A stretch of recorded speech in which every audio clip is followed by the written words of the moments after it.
G'day and welcome. Welcome to another episode of Life on the Lick Run. Now this is part two of this series I've got going on here at the moment of how I came to live here at Dalthara Station. As you can see, we're in front of my little plane here. I thought I'd film this one here in the hangar. So anybody who's sort of come along, started to watch this, it might make a whole lot of sense, so feel free to go back and watch part one. So in part one, I talked about how that my parents bought this place in 1981, and I sort of went through the years then of up the stage of when I got married and moved here and been here ever since. So probably a couple of things I just probably didn't mention in part one is in 1996 my parents went and bought another property. So they had three properties at that stage then, and that's sort of what I grew up with then. Those three properties, Dalthara being one of them, and I always said, you know, how that I always wanted to live here at Dalthara. So yeah, so diving into this part two. So yeah, I left off last time in 2011 when we got married, and we moved here. So the end of 2011. Now it was pretty basic. We'd put the house here, and it was sort of, we just sort of cleared a section in the bush and put the house there, and there was fairly no frills. We didn't even have a phone on when we moved into the house. The phone was still over in the hut that I talked about, which was like 400 meters away from where the house is. The hut that Mum and Dad built years ago, and so if we needed to make a phone call, it was a case of jumping on the motorbike and go across to the hut to ring up, and then come back to the house again. So we could only ring out, nobody could sort of ring us. So over time I got around to laying the cable across from the hut across to the house, and we sort of felt like that was a fairly big improvement, that we could actually ring up in the house. So when we first moved into the house, I'd graded a big area around the house as a fire break, and when we moved there, like, this is late September, early October, and it's hot and dusty and dry and windy, and the dust is just howling through the house, and I bring my new wife home to that, and, you know, welcome home sort of thing. So I sort of say hats off to Carlia that, you know, she didn't just sort of turn around and leave me again. So yeah, that was sort of how we started off in them early days. When we first moved here, we had a car each, we had a tractor, we had the grader from my earth moving business. So we had one grader, we had a motorbike and a horse, and that was all we had here. So anything that we couldn't do with them few things, then we sort of couldn't do it. But over time, we started to acquire more machinery and that sort of thing, and we could actually start to develop the place. You know, more waters, more fences, you know, more dams, and so we could actually start to run more cattle then, because we had you know, ways of doing stuff that we could make the place to run more cattle. Now we had a really big wet season in 2012. It was a really big wet season, and we couldn't get out of here for months. So, you know, this is not long after we'd moved here, and so we couldn't get out. We could get a motorbike out for most of the time, but all we could sort of do was ride that across to the neighbours, closest neighbour, like 30 kilometres away. We'd ride over to there. Over time, they'd start to get mail and groceries into their place, and then we could pick our mail up and stuff from there and come back on the motorbike. And that went on for a fair while until it dried out enough we could actually start to get a car out of here. So yeah, that was sort of that was a fairly big experience for us. New couple here, and we were sort of in that straight up basically. So that was 2012. And then in 2013, we went into massive drought, and that lasted for several years.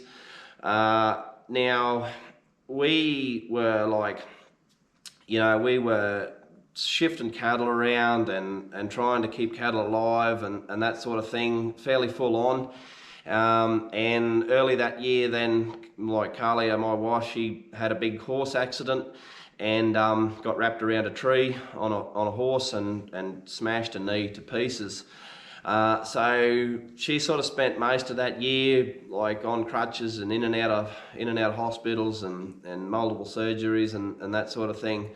So that was sort of that was a fairly big blow to us early on because we had this drought going on.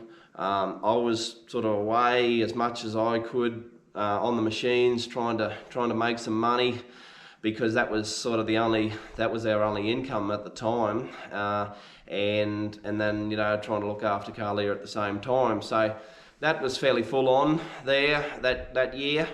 Now also that year, later on that year, because all the dams and that in all this area were going dry because of the drought, I could see an opening for getting a second machine for the earth moving business, because I could see that all these dams that were going dry needed to be desilted. So I went and bought a loader then, and that was when I went contracting with the loader, desilting dams, and yeah, that pulled us through that time then, because I got a lot of work with that, and we're able to make some money with that then. So so that sort of, that took us through. Then that a couple of years, that about 3 years there of really big drought, and we spent a lot of time shuffling cattle around and helping mum and dad and that, with their cattle and that sort of thing. And so so then that sort of takes us up until about 2016 when the drought sort of slackened off a bit, and we actually sort of had a bit of breathing space then. And then in 2017, that was when I went and got my pilot's license, and I bought this plane. That was always a lifelong dream of mine, to become a pilot and own my own plane. So that was a big help then, because through the wet seasons and that, we could usually get out. If it was fine enough to fly, then we could usually get out, get to town, get supplies and that sort of thing. So so that was a big improvement. And I was still working with the machines. That was sort of how we made our money, so that we didn't have to sell a lot of cattle, and we could let them breed up fairly well. And then we sort of just lived off the money off the earth moving and just left the cattle alone. So we're sort of the stage now where our numbers have bred up over the years, that we've actually got a few together that we can actually make a bit of money out of them now. So and like I said, it's just been basically every spare dollar we've had, we've poured back into this place to develop it so we can run more cattle and sort of get a snowball effect happening. So it's just been sort of a treadmill like that, basically, where we just got some money, put it back into the place, and just sort of kept it going around. So look, that sort of brings us up to fairly well today, really.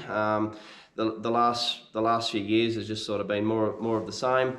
Now, the whole point of this conversation was how we came to own Dalthara Station.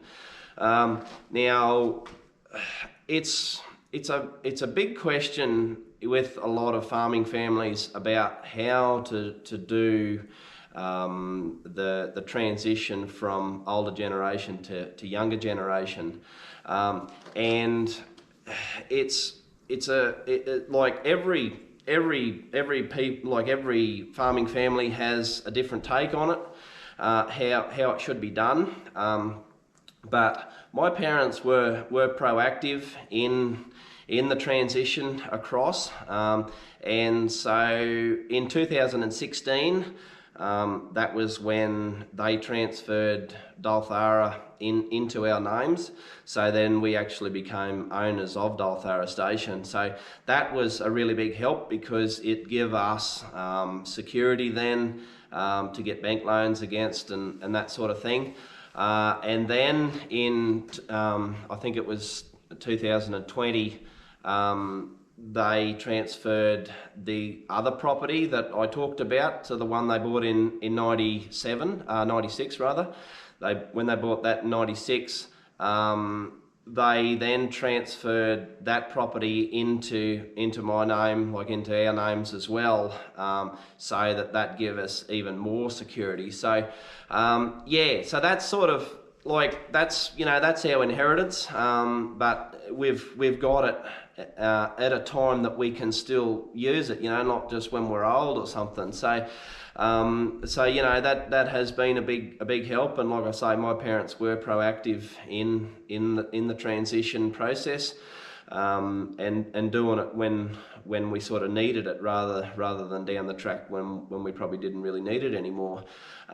So yeah, that's how we came to own this property, and that sort of brings us up to today, basically. So what I might do now is I'll do a third video on this series of where our plans are for the future. So from here moving forward, our plans with the two properties and our plans on off-farm investing and them sort of things. So yeah, let me know in the comments if you think this video has been interesting as well. Got really good response from the first video. Yeah, I wanted to thank everybody for their support on the first video of this series. And so yeah, this is what this channel is all about. It's just sort of showcasing to people who might know how things work on a cattle property. It's just trying to put the word out there, just to show the people in the towns and that sort of thing, just how we do stuff, and it just might give people more perspective of a life on the land and that sort of thing. So yeah, let me know in the comments, and I will see you in the next one. Thank you.